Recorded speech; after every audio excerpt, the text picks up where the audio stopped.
Hello everyone, we are yet here with another question of privileged class defiance.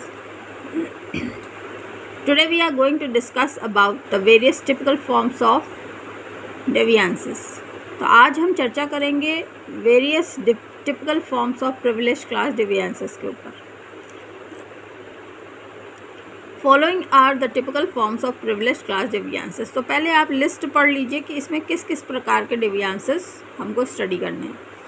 पहला है official डेवियांस. इसमें legislators के द्वारा, जुडिशरी के द्वारा और एग्जीक्यूटिव के द्वारा जो डेवियांस होता है वो स्टडी करेंगे. दूसरा है प्रोफेशनल डेवियांस. इसमें journalist, teachers, doctors, lawyer, engineer, architects जैसे प्रोफेशनल्स किस तरह से डेविएट हो जाते हैं ये स्टडी करेंगे.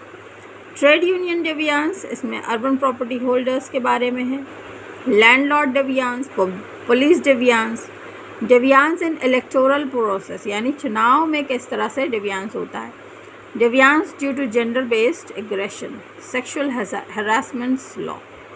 तो इतने प्रकार के मोटा मोटी प्रिविलेज क्लास डेवियांस होते हैं. अब आइए एक एक करके शॉर्ट में इसको जल्दी से हम लोग समझें. पहला हम लोग ले रहे हैं official deviance. There is no internationally accepted definition for corruption. It is misuse of public office in order to get some personal gain for a self-organization.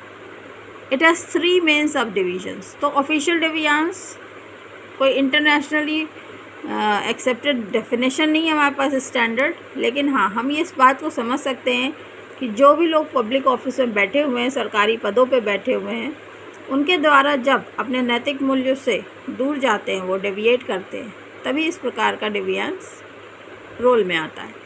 तो इसमें आइए पहले पढ़ते हैं डेवियांस बाय लेजिस्लेटर्स. किस तरह से जो नेता चुन करके जाते हैं वो अपने काम से डेविएट होते हैं. In principle the legislator should only serve the interest of the electorate. Certain group often try to influence legislator by offering money or information in exchange for policy favors, thus affecting public decision making. तो नेताओं की खरीद फरोख्त होती है, पैसे दिए जाते हैं, उनसे इन्फॉर्मेशन निकलवाई जाती है. इसमें कुछ मंदबुद्धि ही कहलाएंगे ये नेता, जो कि अपने कार्य को नहीं भली भांति पहचानते हैं और इस तरह का अनैतिक कार्य करते हैं और डेविएट हो जाते हैं अपने नैतिक मूल्यों से और अपने कर्म से. Also there are selfish ministers, legislators unwilling to take any effective steps to eliminate deviance from society. तो देखिए दोनों तरह के करप्शन सामने लिखे हुए हैं. एक हो गया कि हम खुद ही बिक जाएं. अगर मान लीजिए मैं नेता हूँ, मैं खुद ही बिक जाऊँ, पैसा ले लूँ और अगले के द्वारा जो भी हमसे काम करवाने की वो इच्छा रखता है वो मैं कर दूँ. तो एक तो ये हो गया मेरा ऑफेंस. दूसरा ये हो सकता है कि मुझे जिस काम के लिए मैं बैठा ली गई हूँ वही ना करूँ मैं. आई विल बी अनविलिंग, मैं चाहती नहीं हूँ कि मैं काम करूँ. So that is another form of deviance by legislature. One of the major deviance done by politicians is lobbying when done for wrong reasons. तो पॉलिटिकल लॉबिंग जो होती है, इकट्ठे हो जाते हैं एक मत पे लोग और वो मत अगर गलत है तो फिर सबसे बड़ा नुकसान होता है देश का और जनता का. इसी क्रम में ऑफिशियल डेवियांस में दूसरा डेवियांस पढ़ेंगे, डेवियांस बाय जजेस. जो जुडिशरी है इंडिया में वो इंडिपेंडेंट है. So judiciary in India is independent and meant to be totally away from bias and corruption. तो ऐसा मानते हैं हम लोग कि जुडिशरी बिल्कुल अनबायस्ड काम करती है हमारे देश में और करप्शन उसमें कुछ भी नहीं है. लेकिन द जज is considered a person of great repute. जज जो है अपने आप में बड़ा मान सम्मान वाला व्यक्ति है and character in society. But recently judiciary has been facing charges of taking bribes to influence the decision. तो आज की डेट में भी जुडिशरी पे भी चार्जेस लग गए हैं कि उन्होंने ब्राइब लिया है, रिश्वत ली है. और रिश्वत क्यों ली है? To influence the decisions, giving bias decision, misappropriation of funds etcetera. तो जुडिशियल अकाउंट्स में जो भी कुछ उसकी जिम्मेदारी है, तो या तो आप बायस डिसीजन देंगे, किसी एक के फेवर में देंगे, या मिसअप्रोप्रिएशन ऑफ फंड्स वगैरह करेंगे, तो इसके इस तरह से वो ऑफेंस क्रिएट होता है। Judicial corruption in India is attributable to factors such as delays in disposal of cases. तो जुडिशियल करप्शन का जो कारण है वो है कि केस डिस्पोज नहीं हो पाते, शॉर्टेज ऑफ जजेस है, पद खाली हुए हैं पड़े हैं, अपॉइंटमेंट नहीं हो पा रहा, कॉम्प्लेक्स प्रोसीजर्स हैं अपॉइंटमेंट के। इन 2011 द फर्स्ट जज of India was impeached and his name was Soumitra Sen for corruption charges. तो पहली बार 2011 में सौमित्र सेन नाम के एक जो जज थे भारत के, उनको इम्पीच किया गया। तीसरे नंबर पे आता है इसी क्रम में ऑफिशियल डेविएंस में डेविएशन बाय एग्जीक्यूटिव। एग्जीक्यूटिव माने हमारे जो अधिकारीगण हैं। This is deviance by present administration of India. तो आप जानते हैं जुडिशरी होती है, नेता होते हैं, तीसरे होते हैं अधिकारी। तो अधिकारी अगर अपना काम ना करे और डेविएट कर जाए तो वो कहलाता है deviance by executive. Deviance here means illegal, immoral, unethical activities during their duties and norms of one's profession. Bureaucrats means officials who conduct rationally the work of such administration. In modern administration, vast discretionary powers are endowed on bureaucrats and judicial control over them is weak. Only mandatory duties can be enforced through the court of law.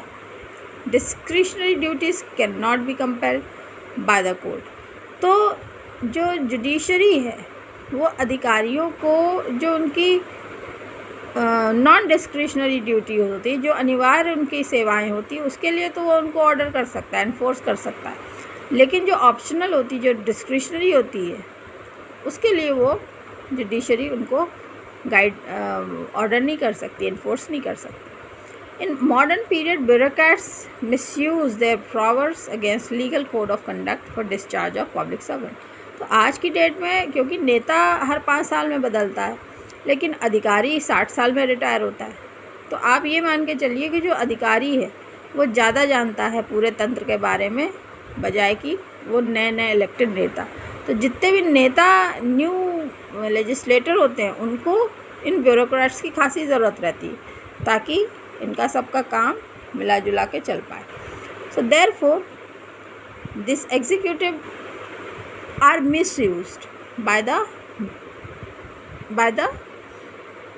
legislators, and therefore these bureaucrats ultimately become the power changers of the whole democracy system.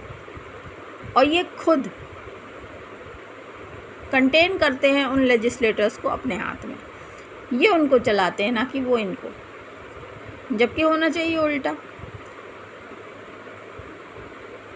So public servant act for the personal benefit and thus give birth to corruption, delay and misuse. तो कहते हैं आइए हम दोनों मिलकर के खाते हैं, और इस तरह से करप्शन का उदय हो जाता है।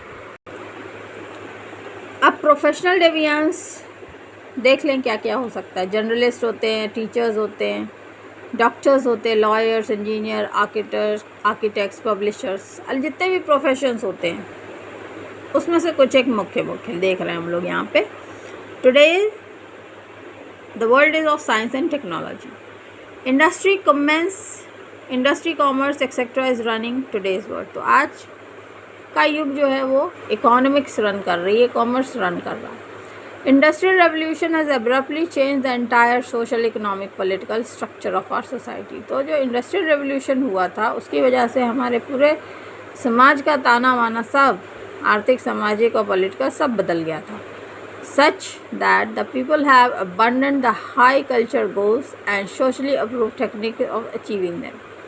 तो बहुत जो ऊंचे ऊंचे उद्देश्य थे वो सब छोड़ करके स्किल डेवलपमेंट पे लोग आ गए थे कि जीवन की रोजी रोटी चले।